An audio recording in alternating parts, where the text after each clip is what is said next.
Hi everybody, I'm Bev Ryan. I help people publish smart books. I help smart women publish smart books. So I'm a book coach, book production manager and author of the book Smart Women Published. So I'm here today to talk about book naming with Kelly and with Louise. So Kelly, can you introduce yourself? Thank you, Bev. So my name's Kelly. I'm an organisational psychologist and I am now entering into the world of writing a book, which is a complete learning curve for me. So I'm thankful for Bev to guide me, and I'm super excited to be here learning, I think, one of the most critical steps, getting the book title right. So looking forward to hearing from Louise. Yeah. And Louise, tell us about yourself. Sure. I will say that I am on the Wurundjeri land of the Kulin Nation because the Yarra River kisses the ocean and whispers to Antarctica right out my window. And of course, I'm a new Australian, and this is a 60,000-year-old oral culture that has stories and song lines. And you're about to tell a story, Kelly, that's going to change people's lives. So I do want to acknowledge elders past, present, and future and call all their wisdom into what it means to name so that your book gets noticed. I'm Louise. I'm a name whisperer. I name brands, I name products, I name businesses. I do that internationally, and I love it. I love it because if you get the right name, you'll get the attention you deserve. So how can I help, Kelly? Okay, so as I've said, I'm starting this journey of writing a book, and I didn't realize that the best way to even start a book is to actually think about the book title first. So you get a lot of different opinions about this, but I obviously grabbed your book and I've realized the importance of it. And I'm just a bit stuck actually on it because there's so many words. And as a technical expert, being an organizational psychologist, we like to add lots and lots of words. So I think it's about how do you get to the root of it in a title, which could be one word to 7 words, like it's only a couple of words, but it's supposed to mean a lot. So I'm a bit maybe stuck on that. So let's not call it stuck because the frame will change everything. Let's call it you're in process, and you've got the lovely Bev as your book midwife. So you're in good company. And let's also say that the first step is choosing to be an author so you can be an authority in your field. So that's the first brave step you've made, and I want to applaud that. So congratulations. Well, you're welcome. And it does take a village to raise a child, and it also takes a village to raise a book. So, it sounds like you're doing a good job pulling people around you. So in the process, one of the first questions to ask is Simon Sinek said, start with why, right? And I've got his book beside me. Now, let's have a look at that book because it's also got a title. It's a surprising thing, start with why, because we thought we had to start with something else. And the tagline is, how great leaders inspire everyone to take action. I'm a leader. I want to be a great leader. That book's for me. Yeah. So as you start, it's really important to say so I call this the first S. Who is the book for? What's the segment? So Kelly, who are you here? And another S, to serve. Yes, so I'm serving high professionals, they're professionals that have they're established in their career, and they're stuck in a loop of work. So we sort of looked at it, stuck in a loop of work with no escape plan, and they're on the path, or they are burnt out. Okay. What is the cost to an organization of these high performers who get burnt out? Well, they started off as bright sparks, I would call them. And when they burn out, that means they are no longer performing the way that they should be. Sickness goes up, they exit the organization. So there's a lot of profitability and performance that the organization misses out on. Right, and they lose a lot of intellectual capital. What were the words you said as you described that to me that were sticky to you? Yeah. Well, the journey when I looked at trying to understand why people are doing it. Stop. Yeah. Part of this, Bev, you'll get this too, is the reason I'm pausing you here is we will say our title and we will go right by it without even realizing. So what sort of words were you using just there to describe who you're here to serve? Bright sparks, Bright burnt spark, out. burnt Yeah. out, ignite. Yeah. So playing with, Mm. noticing the words that you say and start Yeah. collecting them will help you. Yeah. So you are here to serve high performers. So you would hang on Yes. to the word high performers and put that in some sort of mind map. Yeah. And okay, high performers. And who will buy your book? Is it the head of HR that will buy your book? Who's the purchaser? Like, who hires you, girl? Yeah, well, who hires me is HR and leaders. HR and leaders. Unpack that a bit. Yes. Yeah. So either HR, people and culture will have someone that's that they need to give support, or leaders who have someone in their team that needs their support. And it's interesting also, a byproduct is people that coach these high performers too. So they're the people that I would think would purchase the book. And often a book will have an intended audience, a surprising audience that comes to you, and then a unintended audience. So your competitors might buy your book.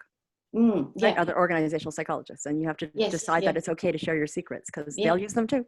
If you really want your ideas to spread. Okay, so this segment, so it's high performance. Your book serves the high performance leaders. The book purchaser, notice the difference, that segment, who buy it, the head of HR, the head of people and culture, it might be the CFOs, chief financial officers, who are seeing the cost of every time you have to hire a recruiter. Right, that's a very expensive process when a peak performer leaves. So you look at who's buying this book and what do I need to say to them so they go, that book is for me. So let's go back to the segment. Who are you here to serve? What do you feel called to do? Well, the calling is professionals that are burnt out. Okay. And what do you notice when you say that? That I wonder whether they know that they need it. So are they going to buy it? And who's going to buy this book in bulk? I think it would be people that are working with these high stressed professionals, that they notice it. So is that more than the Medibank? individual? The organizations, the people that are leading and supporting organizations that have got these professionals. So just, I don't know if you could hear what I said there, but is it, and for those of you watching around the world, you're not going to recognize some of these names, but is it Bupa? Is it Medibank? Are they buying your book in bulk? Because are those organizations, are they the ones who've got corporate contracts with these high performers, and they're the ones who are paying the healthcare costs of people who are getting burnt out? So it's to take what I call the eagle's view. You know, in the Kulin Nation, it's Bunjil, the eagle. That's the original storyteller, right? It's the creation animal. It's like, take the eagle's view. Who is going to buy this book by the caseload? I think it's, even governments are looking at what to do with well-being. So it turns out depression, anxiety, all those things are listed on the United Nations World Health Organization issues of major concern right now. So your book was addressing one of the UN sustainability goals. So your book is going to be on the micro level. It's going to help this person, but you also need to think macro. Okay. So now I want to tell you a little story about Coca-Cola, if I have your permission, because we're going to riff sideways and then we'll come back. Can I tell you a Coca-Cola story? Okay. What's Coca-Cola's annual marketing budget? A lot. Okay. Could you put some zeros on that, Dr. Kelly? And is it Dr. Kelly? No. Okay, not yet. Just masters. Okay. And never say just. Never say just. That's a major achievement. Maybe 200 million. Now, Ms. Bev, do you know what Coca-Cola's annual budget is for marketing? I'll leave this one to you. A billion? I don't know. I have no idea. You've got the right letter. It's $2 billion. Oh, wow. Now, your book is competing against every other book that's being released and every other organization that's marketing. And you can't outspend Coca-Cola. But you can use some of their methodology. So Coca-Cola is brilliant. I mean, they've been around for 100 years. They're brilliant at going, here's a social problem, and here's our antidote. So couple of years ago, they had a campaign called Open Happiness. Well, what was going around the world? People were more depressed than ever. So Coca-Cola names their campaign as the antidote. When the race riots were happening in the US, and actually when there's a couple different stories, they've done this numerous times. I mean, they actually started out being an antidote for housewives who were exhausted, right? It was a drink to energize housewives. And then it was the drink to nourish people in the war. Like Coca-Cola is brilliant at going, this is what's going on, so let's be the antidote. Okay. So your book is an antidote. There's a huge cost to organizations for these peak performers who are leaving in droves, especially women. There's a cost to them. There's a cost to our nation. But there's also a cost to that beautiful person who is going home feeling exhausted all the time. Okay, knowing that, what words come to mind for you? How are you an antidote? And now this is another S, shift. Sorry, I just jiggled my table, so the whole screen probably moved. Apologies to those with motion sickness. So you're a shift, you're creating a shift. So what changes because of your work? What is the antidote you offer? Well, there's a word that I wrote down, vitality. You're shifting from a sense of burnout to a sense of energy and vitality. And that you don't leave your career. Yeah. You know, that you've invested too much in your career, but you have a vitality back again. And what's the value of vitality? What do people get when they get an employee who's got vitality? They're engaged, they stay, they contribute. Okay, now tell me what they get. Speak to me like you're the CFO. What's the value of an employee that stays? Well, from a CFO's point of view, profitability, sales, whatever the technical skill that they contribute, they actually do that right back when they first started working in the organization as a bright spark. Yeah. And now they're probably not going to use bright spark because that language like that is too unicorn and rainbows for them. But despite me and my sequence, love bright sparks. So now what would a CEO say about the shift that you're making? Well, you're contributing to culture, to because the CEO looks at vision. So we've got the right people to their vision. They've got the smart people there. So what is the most magic word you said there in that group of words? Oh, and thankfully, Bev's recording this, so you can have it transcribed. I recommend. Smart or? Yeah. Now, we're in the knowledge economy. Yeah, okay, bing, I've got an A+. We're in the knowledge economy. So what is the value of smart? What happens when you lose all your smart people because they're burned out? Well, you lose market share. You know, people's brains are what contributes to organizations today. Well, the professionals that I'm looking at, it's a knowledge base. Yeah. So stop brain burnout. Oh, wow. Save your shareholder value. Now, that's miles away from ignite your bright spark. It's awesome. Well, it might be awesome. It might not be. This is why you're going to test. But I'm trying to give you that eagle's perspective. And I'm trying to who is going to care about what you're talking about? Who's going to buy? Yes. Who's going to go, we need 100 copies of that book. Every manager needs to read this book. Kelly needs to come and do a keynote. We need her to do coaching training on how to recognize and prevent burnout. We need her program. It's $100,000 for 3 months. Get her in here. Go. We need people to say, get Kelly. In order for people to say, get Kelly, you have to speak in the language that they are afraid of. We are losing our employees. We are losing our market share. We are losing our value. Our competitors are more innovative than us. What's going on? Well, gee, we just lost 5 managers in the last year. That's a problem. Okay. And no, go ahead. You had it. No, I just thought too with people and culture, they often say we put all these well-being programs, but it's not contributing anything. Let's be really honest about this. I come from a different country, Canada. Canada comes from the Iroquois word meaning village. And so my nation is all about the we, and some cultures are more about the I, the me. Yes. And in my country, HR is starting to get at the boardroom table, right? Yeah. Australia, not so much yet. So if you speak the language of HR and culture, sorry, HR people, people and culture people, Yes. but not all of you are at the table yet because you can't speak CFO language. And until you can speak CFO language, you're not going to be as valued as you need to be. So for you to be in the right place for the right people, it means coming in at various entry points of the organization. If you make HR people stars, because you really help them retain their stars, that's a win-win. Yeah. Sorry, the lighting has just changed. So all of a sudden I'm turning yellow. I don't know why. Okay, so let me pause there. And what thoughts are coming to mind? How, the questions that you're asking, you start to answer them, but then you have to really slow yourself down and pick up those words, because you do say the words, but you've got to record yourself, I think, too, as you're talking it through. Yes.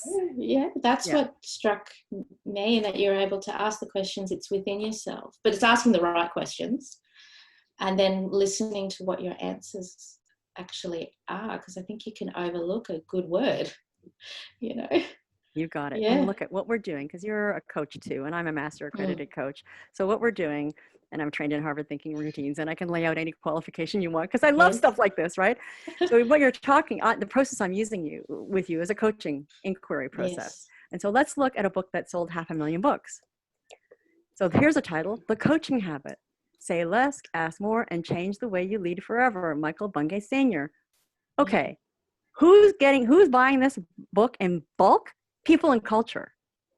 Actually, he's giving the books to people and culture. He's selling hundreds of thousands. He's giving them. He goes to the major HR training and development. He gives away boxes of these, and he's getting $100,000 gigs because he's written a brilliant book that solves a problem. Every manager wants to be a better coach, and they don't know how.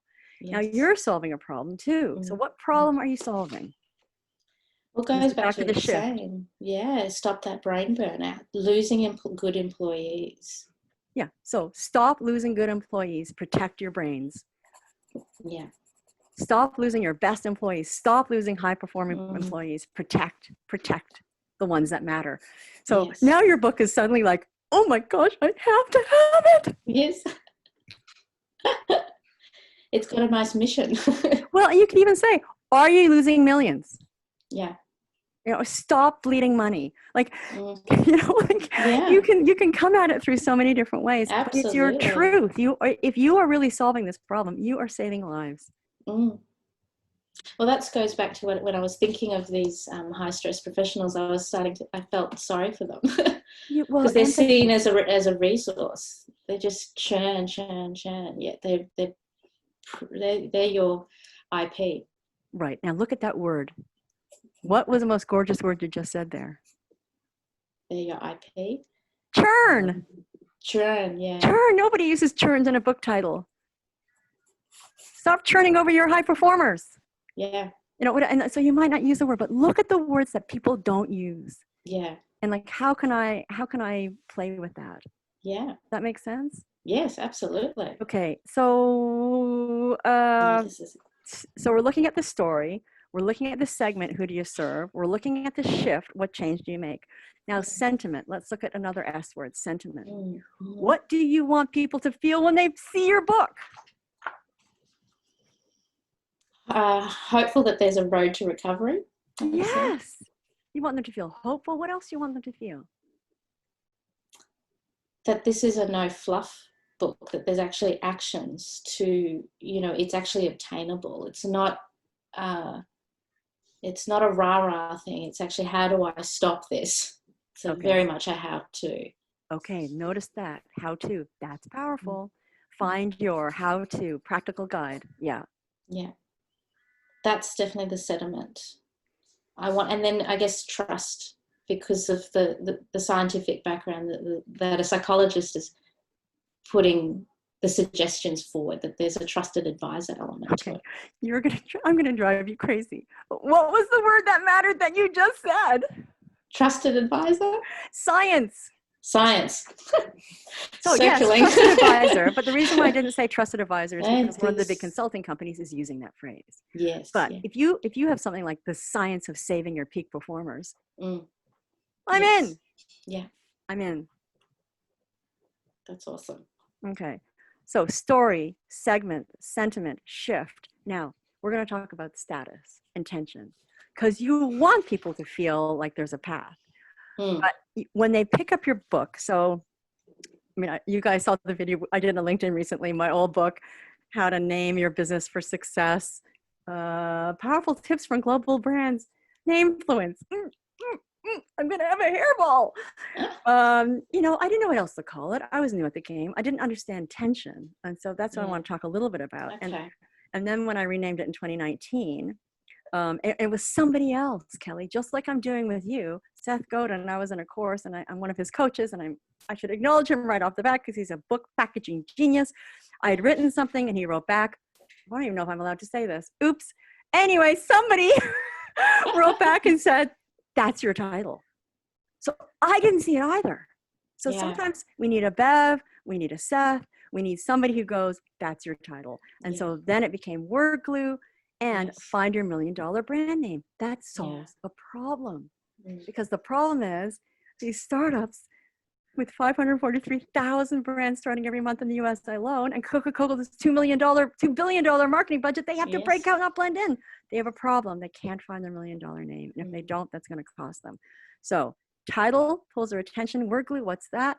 Find your $1 million brand name. Tagline, that positions a solution, but it creates tension because find your $1 million brand name makes them ask, do I have a $1 million brand name? Do I even know how to come up with a $1 million brand name? So when you get your title, then you look at what your byline is. And the byline is something like, what's the cost of losing your peak performers? You know, and I don't know what it is, but you have to play with it. And I'll tell you my secret. Oh, girls, I forgot. Sorry, girls, GRRLS. I don't mean that in any diminutive way. I forgot to bring up what I use on my fridge, but I'll do some mock example. Hang on, prop time. So what I have from, and again, you'll have different companies in Canada or the USA or the UK. In Canada, it might be Staples, or in the US. In Australia, it's a company called Officeworks. And what they have is, and this isn't the example, what they have is magnetic letters. So these aren't magnetic letters, they're just letters that I have here. And so I will buy a couple of packs of the magnetic letters and I will write my title and then my tagline on the fridge. And because I go to the fridge a couple times a day, probably shouldn't, I see the title and I can play with the words. That's awesome. As Bev knows, I'm writing my next book now. And by seeing it, I can go, is that what it is? And then I walk away and do something else. And then I come back and, you know, you're making dinner or what have you, and you're just noticing it. And you're like, no, actually, it could be ignite instead of spark. Because ignite is better than spark. But you're not going to know that if you don't encounter it a couple of times. Yeah, absolutely. Okay. That's brilliant. Segment, shift. What else did we say? Well, story, because you told me the story of what you're trying to do. Yes, yeah. And status, status isn't quite right, but well, status is right. So status is, when you figure out who the book is for, they need to feel like if they buy it, they're more status. So when somebody's walking around with a book that says find your $1 million brand name, somebody goes, ooh, what's that? Yeah. So something about the book should make the CFO, the CEO feel like, I've got start with why, because I'm how great leaders inspire everyone to take action. I mean, yours might be, you know, save your people. Yeah. How great leaders protect the people that matter most. Yeah, absolutely. And you can even use the same layout, same font, different colors. Yeah, that's awesome. Okay, Bev. I think that's, Oh, sorry, Kelly. Forgive me. No, that's great. I just want to see how you both are doing. I'll jump back on. No, that was awesome. I'm taking lots of notes here. Fantastic. So we'll keep it short and sweet. And thank you so much for your time. So just to finish off, Louise, where can people find you? Well, we've got a couple more minutes. So what I'm going to do, if that's okay with you, Bev, is we'll do a Harvard thinking routine exercise. So that is, if you were to create a headline, almost Dr. Kelly, what would your headline be about what you've learned about how to name your important work? Oh, that's a good one. Of what we've done today? Yes, ma'am. talk then listen to yourself. And why? I don't know if that, because the gem is there. You just have to talk it out and then slow down and listen to those words that matter. Yeah, it's your gift, and you know this gift that you're giving. And when you slow down using your phone to record or having a meeting like this with Bev, and you have it just transcribed, it might be that you need to give the transcription to somebody else and say, what words are sticky there? Because the thing with being an authar is we are so close to the book, especially, and you're writing the book right now. New one. Yeah, absolutely. Yeah. And I mean, I've written for a long time, both fiction and nonfiction, but I'm still, when I'm in the book, I am almost too close to title it. And so I need a Bev. I need other people to go, this is what's sticky. And then you test the title, and you can search Tim Ferriss testing titles. He's done that for his books and see how he's done that. Or you do mock covers and you show them to your potential buyers and say, which one would you buy for the CEO? Yeah, that's awesome. And on that, Ms. Bev, I will say thank you for this opportunity. Is there anything else you wanted to ask me? Because we've got 1 minute left. No, well, I'm really thrilled to have you. So just tell us where do we find you online? Where do we find your book? So you can find Word Glue, which is now won 4 awards and is up for 2 more. Which is just crazy. It's crazy. It's crazy. Wordglue.co. Well, thank you. And you have done the Q12, which is the questions you need to ask for your book. Absolutely. Also an exercise on page 111. It's called the pre and post exercise, which talks about what your client is like before you work with them, what's your client like afterwards, and sometimes that'll generate title material. So wordglue.co. I'm also on LinkedIn, and Louise, Louise, Karch, Karch, like the month of March, but with a K. And if you are connecting with me on LinkedIn, please don't just connect. Write me a little note, because I only let some people into my inner circle. And if you're just some random that I don't know knows Kelly or Bev, I'm not going to let you come in.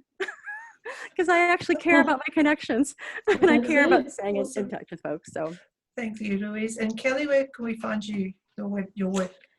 Yes, so I've got a business called Left Field Co. You can go to the website, or of course LinkedIn, Kelly Maniatis, Maniatis, a nice Greek name for you.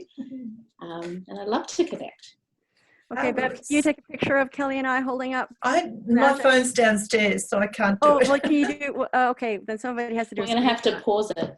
Well, actually, hold it up, and you can do when the video plays, Bev. You can take a screenshot. Yeah, I'll do that. You hold up your book too, and thank you. And on that note, I'm going to say goodbye, everybody. Okay, bye, everybody. Thank you so much.